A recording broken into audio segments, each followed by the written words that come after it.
مه غوسه کیږه، انصاف او رحم غوره کړه.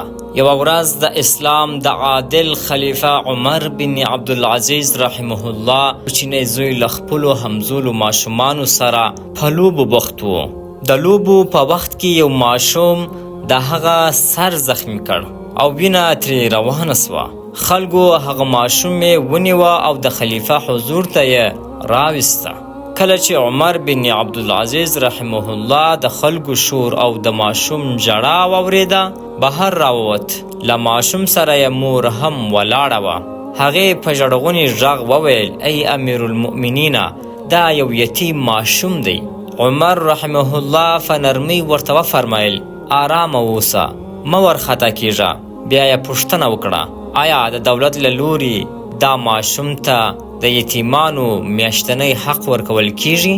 هغې ځواب ورکړ: نه.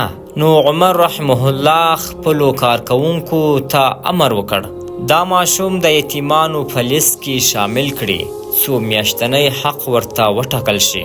کله چې د عمر رحمه الله میرمن فاطمه رحمت الله علیها دا حالت ولید، وی ویل: دا ماشوم خو ستا د زوی سر مات کړی دی، که نن یې وبخښې سبا به د بل ماشوم سر هم زخمی کړي.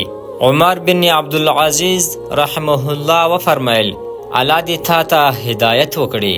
دا ماشوم یتیم دی، خلک پرې سخت شوي دي، نو موږ باید پرې رحم وکړو.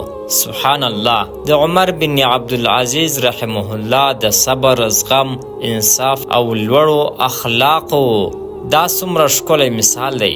هغه د خپل زوی له سر څخه روانې وینې ولیدې خو غوسه نه شو، انتقام یې وانخیست او نه یې احساساتو ته لاره ورکړه، بلکې د عدالت، رحم او احسان لاره یې غوره کړه.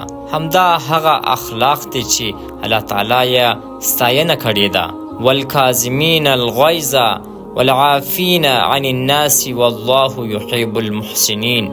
هغه کسان چې خپله غصه کابو کوي، خلکو ته بخښنه کوي او الله تعالی له نیکي کوونکو سره مینه لري. راځئ چې د عمر بن عبدالعزیز رحمه الله له دې ښکلي سیرت څخه زده کړه وکړو. غصه په صبر بدله کړو، انتقام په بخښنه او سختي په مهربانۍ.